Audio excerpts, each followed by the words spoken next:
aunties on the street, they would be like, "Ayo, you so poor thing. Why you so young already like that?"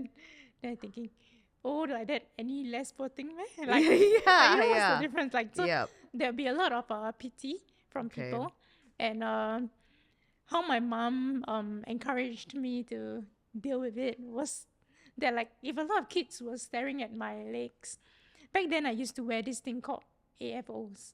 Okay. So okay, I don't understand what it means, but it's like braces, Okay. Okay. and people would stare. So my mom said if people stare, just look back at their legs, stare back.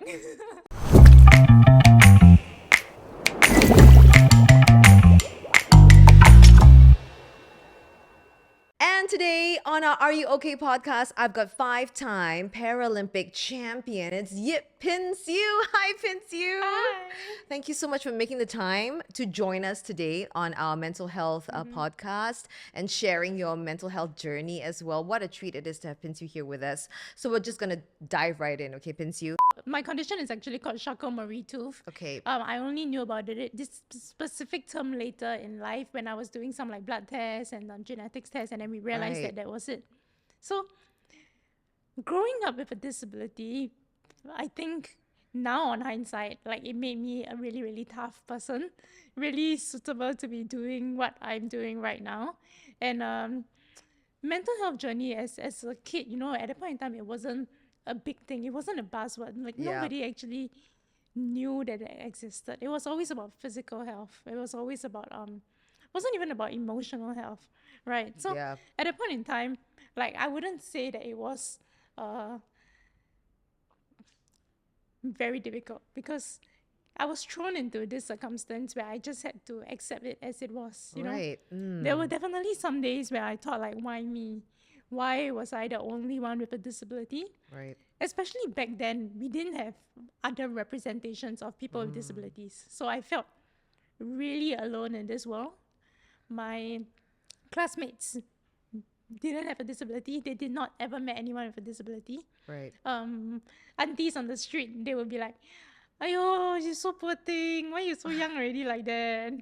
Then I'm thinking, "Oh, like that, any less poor thing, meh?" Like, Yeah, what's the yeah. difference? Like, so Yep. there'll be a lot of pity from Okay. people, and how my mom encouraged me to deal with it was that, like, if a lot of kids were staring at my legs, back then I used to wear this thing called AFOs. So okay, I don't understand what it means, but it's like braces, Okay. Okay. and people would stare. So my mom said if people stare, just look back at their legs, stare back. Great. you know, I love and that. it worked. Yeah. Yeah, like once people were conscious that they were staring, then they stopped staring and like ran off to do something else. Yeah, so Yeah. growing up, I had to go through different things, but I think that because of all this, it made me really tough. Yeah. Uh, Not that it's necessarily a good thing because like at this stage, like it takes me more to be vulnerable as well. It takes me more to let people in. Yeah, so it's always good to have a balance. Yeah, Yeah. because you've built up also almost a defense mechanism, I guess, as well, right? So you're talking about like the kids in school and all that. Did you have a tough time? Were they not so nice or were they supportive? What was that like in school? I was really ostracized in class. I had a few nice classmates who would help me to get to places, like hang out with me more in primary 5, primary 6. Yeah. But primary 1 to primary 4 was a bit tough because I think when kids are younger, they don't know how to react to different people. And so as long as somebody is different from them, then they treat them differently. So Right. I had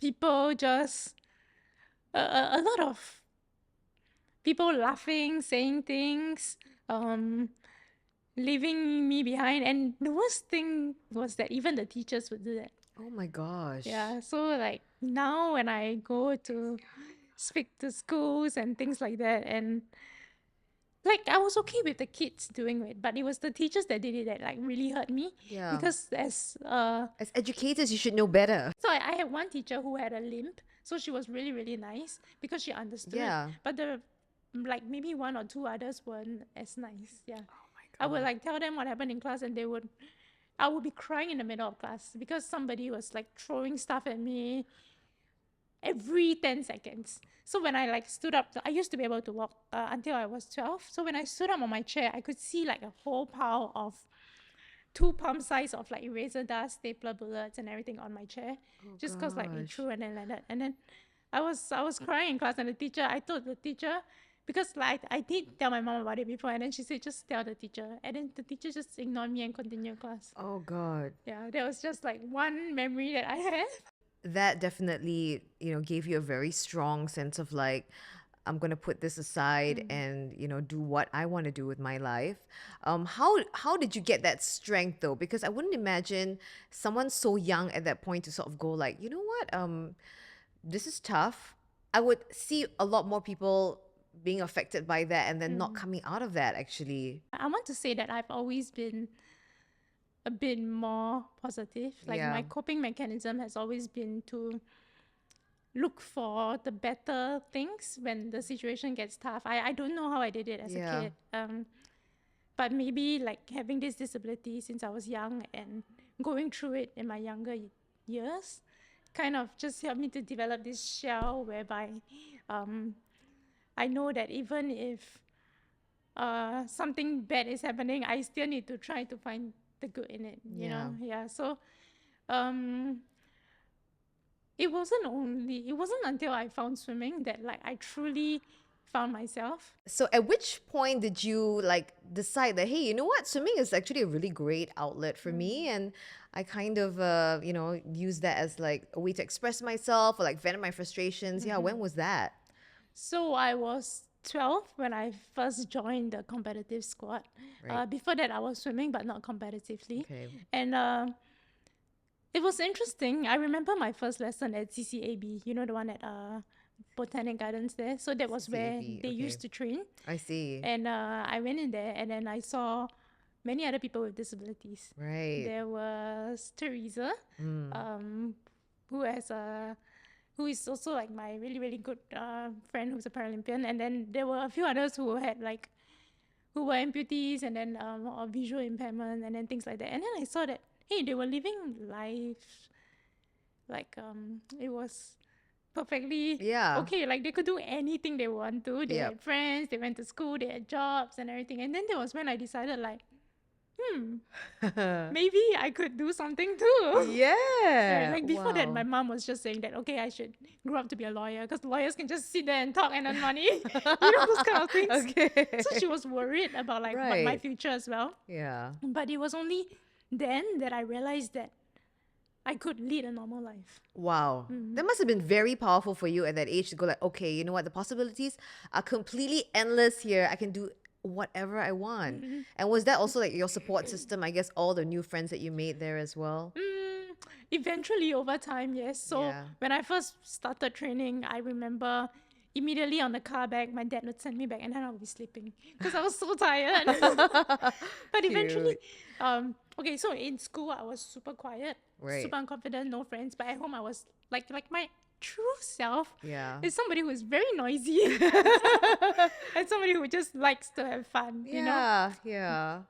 I would say most people are genuinely like that when they're comfortable, right? Yes. Yeah. And at the pool, I was so noisy. Oh, I was like the kid in the team because everyone was a bit older. Like maybe I was 12, perhaps the youngest one was also 16, 17. Yeah. Yeah. So like I was the new blood, and then everybody would You're the baby. I was kind of like the baby, yeah. But very irritating, annoying baby.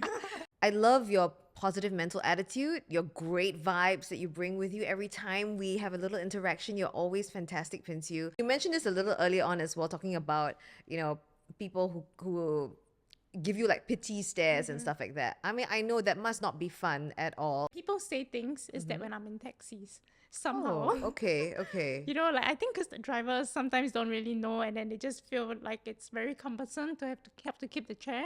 Oh, So okay. but it's so rare, you know, Right. like people nowadays are just okay. Also, I think sometimes it's how you feel. You know, I've True. spoken to other people with disabilities, and they feel like the whole world is against them. But also, I feel that at this point in time, maybe it's a perspective thing because I don't feel that anymore. You're a very, very busy girl. I want to know like what your self-care is like. What do you do to take care of yourself, like physically, mentally, emotionally, everything? For me, because I think being an athlete has really helped me to take care of myself, other than the fact that we always constantly have to exert a lot. But Yeah. like eating right, we do that. Sleeping right, we are supposed to do that. Are you a night owl by I'm a nature? night owl. Oh my gosh, same. Yeah, I understand that because I've tried many, many times to like adjust my body clock. It's not happening. Have you sorted that out, especially during competition time? I'll tell you a secret. What is I it? actually sleep a lot. Like as athletes, we have to sleep a lot. Oh, good to repair your body, I guess, Correct, right? yes. Yeah. So like the most optimal number of hours for me is actually 10 hours. It's beautiful. That is beautiful. It's glorious. When you wake up, you're like a new person, right? You're like, woohoo! Yes, a great skin as well. You feel everything. That's me taking care of the physical self, exercise, sometimes over exercising. Yeah. But then mental self, it's something which I am trying to work on now, like emotional, mental self, just giving myself a bit more space to Yeah. think about things. Yeah. As athletes, we are very wired to compartmentalize things, to Yeah. avoid emotions. Right, because when you're in the water, you have to just go, isn't it? If you had a bad day, you cannot let it affect the next day. How do you do that? Are you journaling, or are you speaking to friends, close friends? It's important to have friendships where you can truly tell them Yeah. stuff. Yeah. I know you can't tell everyone everything, and that's fair, but Yeah. you need to find these people in life where you can talk to everything about. Yeah. But I'm glad you have like a good support system. I think that's really important. I think that's also part of why you're so sunny and you let it out. You let it out to the specific friends that can I do hope that so. for you. Yeah. Recently, because I injured my hand, Yeah. I fell down and I fractured it. It was after I broke a couple of world records. So Yeah. my friends were like telling me, just break world records. Why are you breaking your arm? Yeah. Your friends have such great sense of humor. How long more do you see yourself competitively swimming? Is that a question that you think about a lot? Or are people pressuring you? I don't know. Yeah. People do ask me. I don't see it so much as pressure. Okay. Perhaps it's just something I ask myself as well. Yeah. I've been telling them 2 to 6 years. You know, so More. 2 to 6 2 is to more. 6 years more. Okay. I definitely want to go to Paris, so that's 2 years. The next Olympics, the next Paralympics. Yeah. And then 4 more years for the next one. Yeah. You know? So like I've always lived my life in 4-year cycles. What is next for Pin Xiu right now? Like looking ahead for the rest of this year and the next, what's going to be happening for Pin Xiu? So in the near future, really just recovering from my injury and getting back. Working towards Paris. Yep. Next year is going to be a very packed calendar. There's the World Championships. There's a couple of other games. Okay. But in the meantime, I'm also planning for, like, because I've been an athlete for so long, Yeah. so I do need to engage in other things to try to keep life a bit more fresh and fun. Yeah. Going back a little bit to like September in 2018, you were like 26 years old and you were appointed Singapore's youngest member of parliament. I mean, that is like awesome. So I know that was one of the things that you tried to do as well, some disability inclusion, right? Can you tell us about what you learned from that experience being NMP? That is pretty cool. I had to learn a lot of things from scratch, write my own speeches, talk to people on the ground, which that part I actually found really interesting. Yeah. Because I was always an athlete, never really an administrator. Right. But after that, I got to learn so much more, like what were the issues, how to move some things forward, what to speak up on. And I spoke about things mainly in the sports sector, but also in the disability sector and the women inclusion space. At that point in time, they were changing up the penal code. Right. So, and there was also the point of time when there were a lot of sexual assault cases in university campuses. Yes. So that was something that I was like, it was still close to my heart because I only left uni like maybe a couple of years ago. Yeah. So I could kind of relate, and I really didn't want to see that happen. So really just using my experience and like who I am as a person to speak up for other people. Yeah. Do you have a mental health message for everyone right now before we wrap up? Anything that's been on your mind that you'd love to share with everyone? Yeah. My mental health message would be to look after yourself, to have a list of things that are important in your life. Because if you don't look after yourself, it's very cliche, but if you don't look after yourself, you really cannot put 100% into everything else. Yeah. So care about yourself first. So, Pinsy, what do you have for us? You've drawn and you've written stuff. So it's this thing where in this time in my life, I started to get really afraid that I will never reach the pinnacle again. Okay. You know, because it's been so long. I've aged. I'm older. You know, I might not be able to do certain things. Okay. But then somebody told me that at the end of the day, like it's a Chinese saying, 山还是山，水还是水. So at the end of the day, the mountain is still the mountain, the water is still the water. You just got to do what you do because nothing much has changed in the environment. Right. You have changed, but you can deal with it using certain strategies, but you just got to try. Don't be afraid.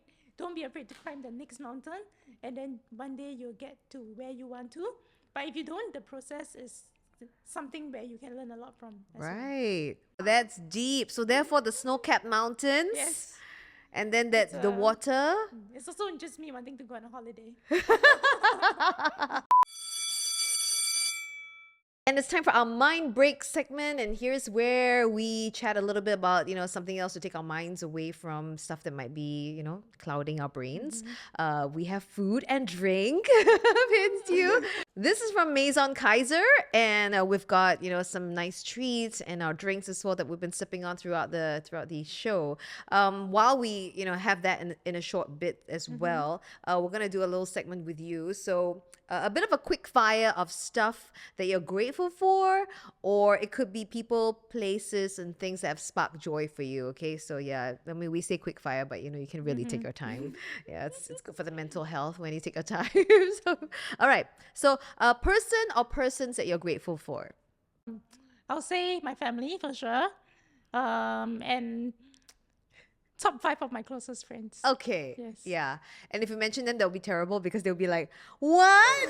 Like the ones out of that list, like, what? I didn't make it. I watched the podcast with you. Top 5 of my closest friends at different stages of my life. How about that? Perfect. Perfect. You got it. All right. Something that you love about yourself. I love that I am always willing to learn, that I have a growth mindset.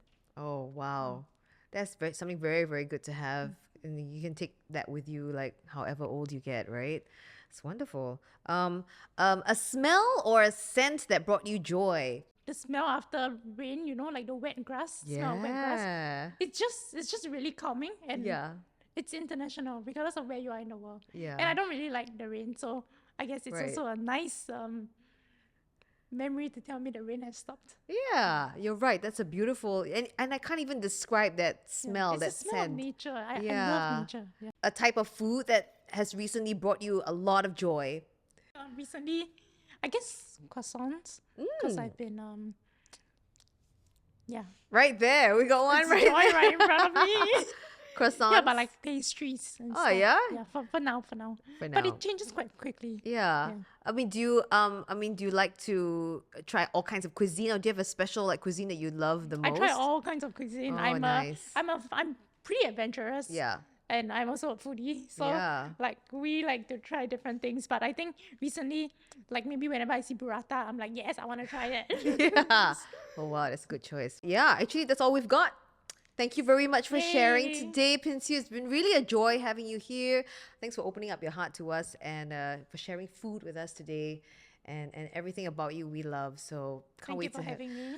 You're most welcome. It's a pleasure. And a big thanks to My Village at Serangoon Garden as well for supporting this podcast. Till the next one, thank you so much, guys. Bye.